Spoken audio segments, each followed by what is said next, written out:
हम जब संवाद कर लेंगे ना तो सारी चिंता दूर हो जाएगी, सारा टेंशन गायब।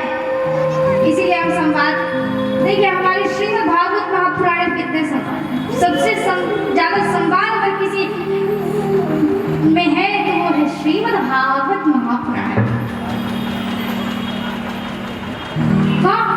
कौन है? तो सुनिए, श्रीमद् भागवत महापुराण के पहले व्यास कौन है? पहले वक्ता कौन है? भगवान नारायण। और श्रोता कौन है? ब्रह्मा जी। चतुश्लोकी भागवत का नाम तो सुना ही होगा आप सबने। भगवान नारायण ने चतुश्लोकी भागवत का ज्ञान दिया। और अब दूसरे वक्ता कौन है? स्वयं ब्रह्मा जी।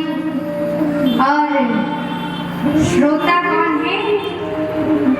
नारद जी महाराज। अब तीसरे वक्ता कौन है? तीसरे वक्ता है नारद जी। और श्रोता कौन है? व्यास जी महाराज। अब हमारे भागवत जी के चौथे वक्ता कौन है? वेद व्यास जी महाराज।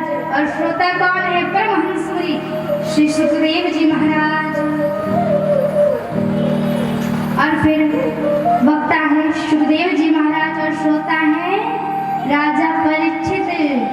अब ये हमारा बन गया क्या? पंचामृत। अब सुत जी महाराज ने पंचामृत का पान करके ये श्रीमद् भागवत महापुराण की कथा कितने ऋषियों को सुनाई?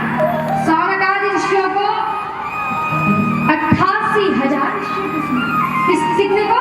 88,000। तो इसीलिए हर घर में संवाद तो जरूर होना चाहिए।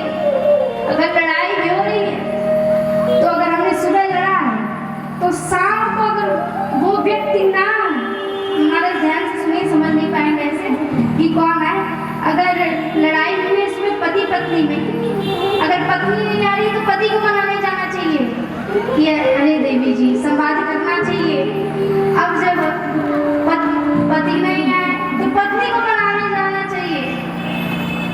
अब बाबा लोग समझ रहे कि साध्वी जी तो बस माताओं का ही पक्ष ले रहे हैं, हम दोनों का पक्ष ले रहे हैं, सत्य बता रहे हैं।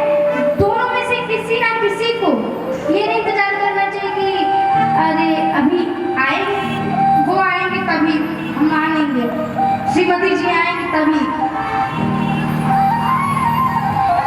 ऐसा नहीं करना है। पहले अपने जाके माफी मांग लेना है। शाम तक, शाम हुई अगर बात नहीं होगी तो माफी मांग लेना है किसी ना किसी को जाके।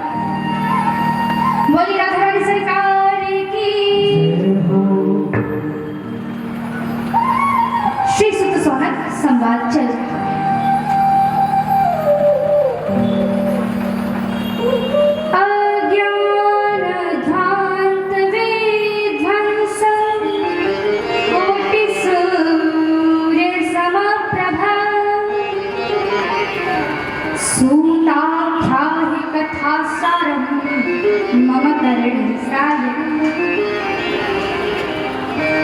सुखदेव जी कहते हैं, हे सुत जी महाराज,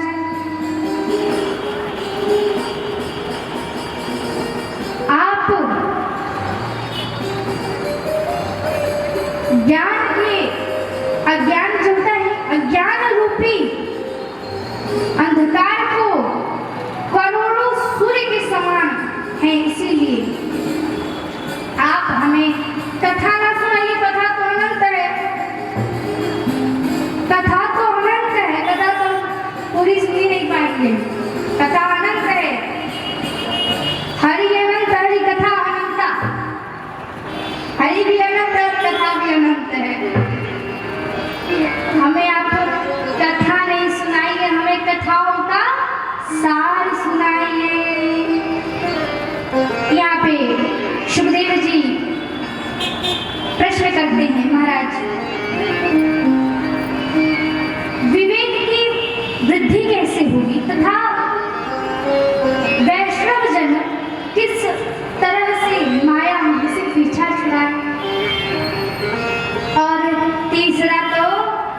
हम सबके लिए, ये सब हमारे ही लिए है।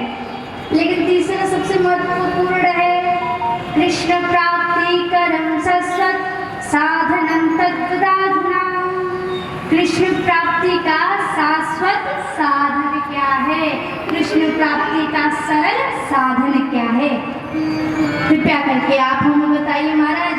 जब भी संत प्रश्न करते हैं ना, तो वो संसारियों के कल्याण के लिए करते हैं, न कि अपने कल्याण के लिए।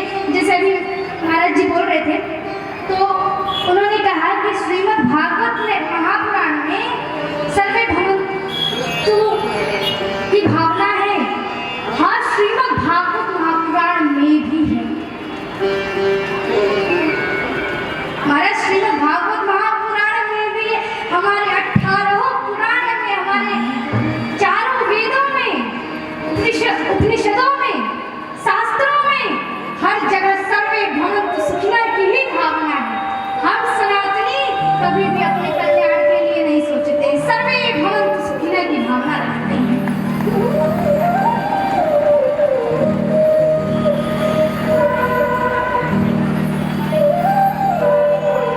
सुखदेव जी कहते हैं, चिंतामणिलोक सुखम सुरद्रुह स्वर्ग संपदम प्रयक्षते गुरुः प्रीतो वैकुंठम योगी दुर्लभम। हमारा ध्यान से सुनिएगा, खास करके जो छोटे छोटे बालक हैं वो। चिंतामणि हमें केवल लौकिक सुख दे सकती है। हम चिंतामणि केवल हमें क्या दे सकती है? लौकिक सुख, संसार का सुख दे सकती है। अगर हमें कल्प वृक्ष मिल गया तो क्या दे देगा? स्वर्ग की संपदा दे देगा, परंतु हमें कोई भी वैकुंठ की संपदा नहीं दे पाएगा, वैकुंठ धाम प्रदान नहीं कर पाएगा। इसीलिए अगर कहते हैं प्रयक्षते गुरु प्रीतो वैकुंठम योगी दुर्लभम, अगर गुरु प्रसन्न हो जाते हैं ना, अगर गुरु प्रसन्न हो जाए, गुरु कृपा हो जाए, तब वैकुंठ प्रदान कर देते हैं। बोलो सद्गुरुदेव भगवान की। कहते हैं ना, गुरु मेहरबान चेला पहलवान, तो यही समझ लीजिए बस। सुत जी कहते हैं, हे सौनक जी, आपके हृदय में भगवान के प्रति बड़ा प्रेम है, अतः मैं आपको संपूर्ण भागवत का सार सुनाऊंगा। महाराज